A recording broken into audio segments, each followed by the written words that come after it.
Good morning, students. Today start a topic Pascal law and their applications.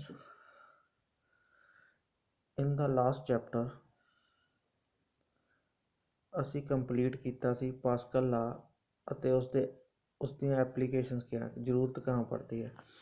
अब उसकी applications को हम जहाँ ज़रूरत पड़ती है उसको डिटेल से हम ये कंसेप्ट डिटेल से करेंगे।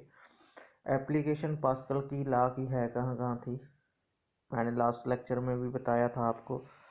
फर्स्ट वन जो हम ऑटोमोबाइल इंडस्ट्री में वगैरह स्क्रू जैक, हाइड्रोलिक जैक जो हम यूज़ करते हैं, ठीक है। ऑटोमोबाइल इंडस्ट्री में गाड़ी को उठाने के लिए या हैवी वेट को उठाने के लिए हम क्या करते हैं, hydraulic jack, hydraulic ram, hydraulic press, hydraulic accumulator, hydraulic brake, ये सभी जो एग्जांपल्स हैं किसकी हैं, पास्कल लॉ की। इन सभी की वर्किंग में पास्कल लॉ का यूज़ होता है। सब तो पहला अज के टॉपिक च आपां की करते हैं, construction working of hydraulic RAM. सबसे पहले क्या है, function of RAM. Hydraulic RAM is a device pump which rise water without any external power for its operation. When large quantity of water is available at a small height, a small quantity of water can be raised to the greater height with the help of hydraulic ram. It is working principle of the water hammer. Hydraulic RAM का function क्या है, जे हम एक hydraulic device है, pump है, जिससे हम एक नीची जगह से या हाइट पे किसी पानी को चढ़ाना हो तो हम क्या यूज करते हैं, हाइड्रोलिक रैम। ये तभी संभव होता है जब हमारे लोअर लेवल पे पानी की जो किसी भी लिक्विड की क्वांटिटी हमारे पास ज़्यादा हो और उसको हमने हाइट राइज करके ऊपर पहुँचाना हो स्मॉल क्वांटिटी में, वहाँ हम क्या यूज़ करते हैं, हाइड्रोलिक रैम। ये तो इसका फंक्शन है। अब आते हैं कंस्ट्रक्शन, इसका बनतर किस टाइप की होती है, कैसे बनाया जाता है, ये कैसे इसमें पास्कल लॉ का फंक्शन यूज़ होता है। Hydraulic RAM is the hydraulic RAM consist of supply tank. इसमें सबसे पहले क्या आता है, supply tank, supply pipe, valve box, air vessel, delivery pipe and delivery tank. Supply pipe connection the supply tank box. Size of hydraulic ram normally specified by the normal diameter of the supply pipe. इसमें सभी में पहले construction में क्या आ जाता है, मैंने आपको पढ़ के भी पहले बताया है भी, जो हमारे स्लाइड्स में है उसके हिसाब से हमारे पास आ जाता है सप्लाई टैंक। निचली जगह पे जो नीचे होता है उसे क्या बोलते हैं, सप्लाई टैंक, जहां हम पानी स्टोर हुआ हुआ है होता है लार्ज क्वांटिटी में, उस टैंक को क्या बोलते हैं, सप्लाई टैंक। सप्लाई टैंक से जो पानी को लिक्विड को लेके जाती है पाइप उसे क्या बोलते हैं, सप्लाई पाइप। सप्लाई पाइप पे आगे डायग्राम में भी आपको बताया है, सप्लाई पाइप के आगे कनेक्शन होती है एक चैम्बर से, वाल्व बॉक्स चैम्बर है जिसमें एयर वेसल लगा होता है, ठीक है। एयर वेसल लगा होता है, वेस्टेज वाल्व होता है, डिलीवरी वाल्व होता है, इससे साथ कनेक्शन होती है। उसके आगे आ जाती है supply pipe to delivery pipe. Delivery pipe बोल सकते हैं जो हमारी जहाँ पे हमने वो फ्लूइड को डिलीवर करना होता है, हाइट पे जो टैंक होता है उसके साथ कनेक्शन होती है, उसे क्या बोलते हैं, delivery pipe. The valve box contain a waste valve. जो वाल्व बॉक्स आपको दिख रहा है उसमें V1 को दिखाया गया, वेस्ट वाल्व। V1 किसको डिनोट करता है, वेस्ट वाल्व को। Which open inward and delivery valve, जो ओपन वाल्व है V2 उसे क्या बोलते हैं, delivery valve. Which open outward, जो ओपन होता है आउटवर्ड को होता है ओपन होता है, इनवर्ड को क्लोज होता है। Both valve V1 and two are the non returnable valve. जे नॉन रिटर्नेबल वाल्व होते हैं, रिटर्न नहीं करते। Valve that allow the flow only one direction. Non returnable का मतलब होता है वन डायरेक्शन, कोई जो ऊपर जाता है तो सप्लाई चली जाती है, तो जो नीचे होता है क्लोज कर देते हैं। ऐसे नहीं है भी डबल करना है, ऊपर हो गया एक बार सप्लाई चल पी और क्लोज हो गई। ये नॉन टर्न वाल्व होते हैं। Direction V2 communicates with the air vessel. Air vessel को हमारा जो है एयर को क्या सप्लाई करता है, उसे वी वाल्व को कहते हैं एयर वेसल के साथ कनेक्टेड होता है through the delivery tank, through out delivery pipe, जो हमारे फिगर में दिखाया गया। अब आ जाती है इसकी, ये तो होगी इसकी कंस्ट्रक्शन, कैसे ये बना होता है, कौन कौन से इसमें पार्ट लगे होते हैं। अब आ गया वर्किंग। वर्किंग कैसे करता है जो हमारा हाइड्रोलिक रैम है। When the inlet valve fitted to the supply pipe is open, जब हमने शुरू स्टार्ट होती है सप्लाई तो जो इनलेट वाल्व है वो ओपन होता है सप्लाई टैंक के साथ। जो सप्लाई पाइप है, सप्लाई पाइप पे जो हमारा इनलेट वाल्व लगा होता है वो क्या होता है, ओपन होता है। Water starts flowing from the supply tank to chamber. Valve box को हमारा जो सप्लाई होना शुरू होता है, फ्लूइड है जो हमारा वो चैम्बर में जाना शुरू हो जाता है। विच हैज़ टू वाल्व, पहले भी मैंने कंस्ट्रक्शन में बताया चैम्बर ਦੇ ਵਿੱਚ दो वाल्व लगे होते हैं, V1 और V2। V1 वेस्टेज वाल्व है और V2 जो है डिलीवरी वाल्व है। The valve V1 is base valve and V2 the delivery valve. As the water coming into the chamber from the supply tank, जब हमारा पानी ਚੈਂਬਰ में आता सप्लाई टैंक से, the level of the water rise in the chamber. Chamber ਦੇ ਵਿੱਚੋਂ हमारा पानी भरना शुरू हो जाता है, जो तो उसका लेवल राइज होना शुरू हो जाता है। The V1 starts moving upward. V1 जो है हमारा जो स्टार्ट होना हो, ऊपर स्टार्ट होना शुरू हो जाता है, जो क्लोज होना शुरू हो जाता है। और V2 क्या, जैसे जैसे हमारा चैम्बर का प्रेशर बढ़ता है तो V2 है जो वो ओपन होना शुरू हो जाता है। ओपन शुरू होता है, वो ऊपर एयर वेसल वाल्व लगा हुआ होता है। एयर वेसल वाल्व में हमारे पास एयर मौजूद होती है, तो एयर जब वाटर को नीचे से प्रेशर में जाता है और ऊपर से एयर का दबाव बनता है, तो हमारे जो सप्लाई आ रही थी उसका क्या प्रेशर इंक्रीज हो जाता है, तो वो हाइट पे पहुंच जाता है। The sudden course waste V1 creates high pressure inside the chamber. The increased high pressure lifts the valve V2। तो प्रेशर हाई होने के कारण V वाल्व को ऊपर उठा देता है। The part water enter the air vessel and compress the air inside air vessel. The compressed air exert force on the water, air vessel and small quantity of water rise to the greater height। जो compress होने के बाद height पे पहुंच जाता है। आपको simply बता देते हैं। सप्लाई टैंक से वाटर जो आता है हमारे चैम्बर में आता है। चैम्बर में दो वाल्व लगे होते हैं, V1 और V2। V1 जो हमारा है पेस्ट वाल्व है और V2 डिलीवरी वाल्व है। जब चैम्बर में हमारा वाटर भरने लगता है तो जो हमारा वेस्ट वाल्व है वो क्लोज होना शुरू हो जाता है। इसके साथ प्रेशर बढ़ता है तो V2 ओपन होना शुरू हो जाता है। V2 लगा होता है एयर वेसल में। एयर वेसल में होती है एयर जब स्ट्राइक करती है तो वो फोर्स करती है वाटर को, तो उसकी प्रेशर को इंक्रीज करती है, तो हाइट पे पहुंचा देती है। ये सिंपल सी वर्किंग है हमारे हाइड्रोलिक रैम की। इसके आगे हमारा आ जाता है hydraulic Jack.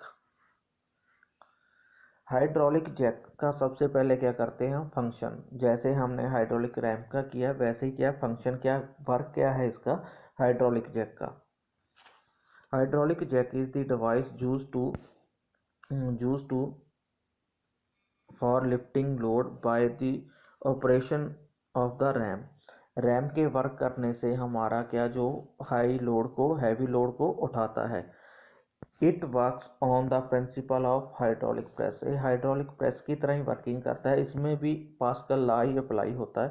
Pascal law, which states that the intensity of the pressure in static fluid is transmitted to equal in all directions, which states Pascal law states क्या करता है, जो प्रेशर की इंटेंसिटी है इन स्टैटिक खड़े हुए फ्लूइड में all direction में सेम होती है। इसी आधार पे जो हमारा हाइड्रोलिक जैक है वो काम करता है। इसकी वर्किंग, कंस्ट्रक्शन वर्किंग क्या है, पहले तो आप इसकी डायग्राम देख लो, ठीक है। जो हमारा सेक्शनिंग पार्ट है वो क्या है, इसका कवर है, आउटर साइड कवर है। बीच में जो मेजर पार्ट है वो है हाइड्रोलिक रैम। इधर लेफ्ट साइड को हमारा हाइड्रोलिक हैंडल है, उसके हैंडल के साथ हमारा प्लंजर जुड़ा हुआ है। प्लंजर के आगे जाके हमारा पंप सिलेंडर है। पंप सिलेंडर का काम क्या है, वो प्रेशराइज एयर, जो हमारा फ्लूइड उसमें लिक्विड डाला हुआ है उसको क्या प्रेशराइज करके चैम्बर में भेजता है। नीचे जहां एरो लगे हुए हैं वो क्या है, हमारा सिलेंडर। तो इधर के रेजर्वायर, राइट हैंड साइड पे ऊपर क्या है, हमारा रेजर्वायर। तो ये हमारी डायग्राम से आपको ध्यान से समझेंगे तो पता लग जाएगा कि कैसे वर्किंग करते हैं। अब हम स्टार्ट करते हैं working. The cross section of the simple hydraulic jack, it consist of the including large cylinder containing a ram. एक सिलेंडर, लार्ज सिलेंडर में हमारा क्या रैम कंटेन होता है, डाला हुआ होता है रैम को। A ram which raise the car और अदर लोड, जैसे कि हमारा हैवी लोड को जो रैम उठाता है उसे क्या बोलते हैं, जो पार्ट हमारा कोई हैवी लोड को, कार है, ट्रक है, बस है, उसे हटाता है तो उसे क्या बोलते हैं, RAM. A small cylinder contain a plunger, एक हमारा स्मॉल सिलेंडर किसमें कंटेन होता है, प्लंजर में भी होता है। पंप एंड रेजर्वायर, और क्या हो गया इसमें, पंप आ गया, रेजर्वायर आ गया।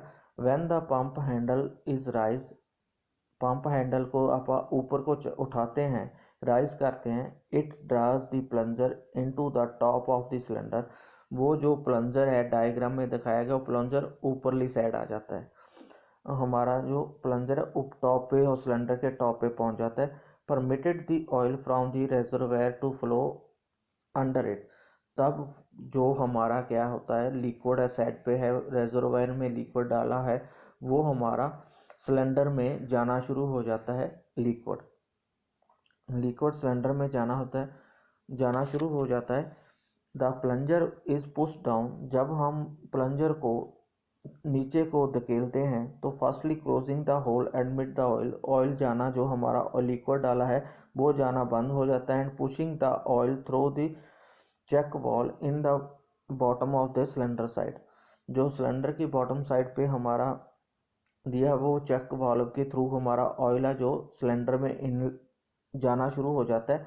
तो check valve connection to the ball spring handle, जो हमारा चेक वाल्व है बॉल स्प्रिंग से हैंडल हुआ होता है।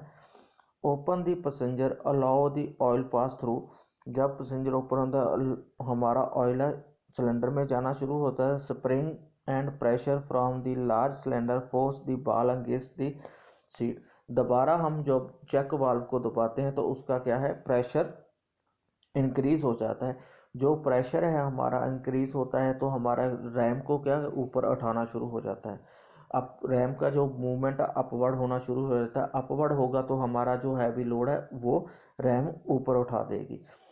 ठीक है, ये था हमारा हाइड्रोलिक जैक का वर्किंग। कैसे, जब प्लंजर ऊपर जाता है तो जहाँ से स्पेस बन जाती है, वाल्व ओपन हो जाता है, तो प्लंजर को नीचे धकेलते हैं तो ऑयल को हमारा सिलेंडर में कंप्रेस करता है। कंप्रेस होने से उसका क्या है, प्रेशर बढ़ता है, तो वो मूवमेंट किसको देता है, रैम को। ये तो हमारी थी वर्किंग हाइड्रोलिक जैक की। इससे आगे आ जाता है हाइड्रोलिक प्रेस। हाइड्रोलिक प्रेस भी सेम हाइड्रोलिक जैक है। हाइड्रोलिक प्रेस हमारी क्या, कोई भी हमारा मटेरियल को सीधा करने के लिए हम यूज करते हैं। अब इसकी भी हम फर्स्ट ऑफ ऑल इसकी क्या है फंक्शन, फंक्शन क्या होता है? It is also called Bramah press, इसे बर्मा प्रेस भी बोल देते हैं। The hydraulic press is a device use to lifting heavy load, ये भी हमारा क्या हैवी लोड उठाने के लिए काम आता है। By the application of much smaller force, बहुत कम एफर्ट के साथ हम ज़्यादा लोड को उठा सकते हैं। It is based on the pascal law, ये भी क्या है? पास्कल लॉ पे बेस्ड है। Which states that intensity of pressure is transmitted equal in all direction. आपको पहले भी बताया भी पास्कल लॉ में क्या होता है, जब फ्लूइड स्टैटिक कंडीशन में होता है तो इंटेंसिटी ऑफ प्रेशर ट्रांसमिट, जो हम उसके प्रेशर की इंटेंसिटी होती है ऑल डायरेक्शन में सेम इक्वल होती है जब हमारा फ्लूइड रेस्ट पे होता है। ये क्या कौन बोलता है? Pascal law. अब आप डायग्राम देखो इसकी, एक साइड हमारे पास रैम लगा हुआ है, जो ज़्यादा डाई का हमारे पास सिलेंडर है उसके ऊपर क्या रैम लगा हुआ है। इधर दूसरी साइड हमारा क्या है? स्मॉल डाई का एक सिलेंडर बना हुआ है, उसमें क्या है? प्लंजर। प्लंजर को हम फोर्स लगाते हैं, ऊपर से फोर्स लगाते हैं तो जो नीचे लिक्विड है वो मूवमेंट करता है, प्रेशर इंक्रीज होता है तो रैम जी हमारी होती है मूवेबल, उसको वेट को उठाती है। अब मैं आपको बताता हूँ इसकी वर्किंग कैसे करता है। Hydraulic press connection to two cylinders, hydraulic press में टू सिलेंडर्स लगे होते हैं डिफरेंट डायामीटर के। जैसे मैंने आपको पहले बताया, एक का डायामीटर ज़्यादा होता है और जो प्लंजर साइड जहाँ से फोर्स लगाते हैं उस साइड का जो डायामीटर सिलेंडर का कम होता है।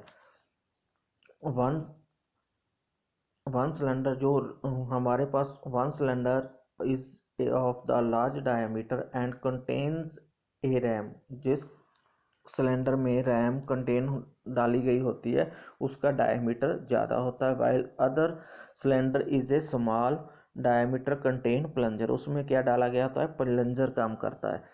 Two cylinders are connection by the pipe, दोनों सिलेंडर पाइप के थ्रू कनेक्टेड होते हैं। A pipe contain liquid through which pressure is transmitted, इसमें जो लिक्विड होता है वो ही प्रेशर को ट्रांसमिटेड करता है। When a small force is applied on the plunger in downward direction, जब प्लंजर हमारा डाउनवर्ड डायरेक्शन में फोर्स लगाते हैं तो प्लंजर डाउनवर्ड डायरेक्शन में जाता है। A pressure is produce on a liquid, वो क्या करता है? प्रेशर इंक्रीज करता है लिक्विड पर। With the plunger the pressure is transmitted equal in all direction, जब वो प्रेशर डालता है तो प्रेशर क्या ऑल डायरेक्शन में सेम लगता है। It and act ram upward direction the heavier weight is placed on the ram, जो प्लेस हैवी वेट रैम पे प्लेस्ड होता है वो क्या क्या करता है? अपवर्ड मूवमेंट करता है। ठीक है, इसी तो बच्चे ये थे हमारी एप्लीकेशंस ऑफ पास्कल लॉ। जैसे कि मैंने बताया प्रेस पे कैसे करता है हाइड्रोलिक जैक, कैसे हाइड्रोलिक रैम करता है। तो आज का हम टॉपिक 3 का एप्लीकेशन पे हमने जो कंस्ट्रक्शन वर्किंग की है तो वो है। आज के लेक्चर में हम इतने ही यहीं समाप्त करते हैं। नेक्स्ट डे हम आगे की एप्लीकेशंस करेंगे। तो थैंक यू स्टूडेंट्स। तो now stop the lecture. Thank you.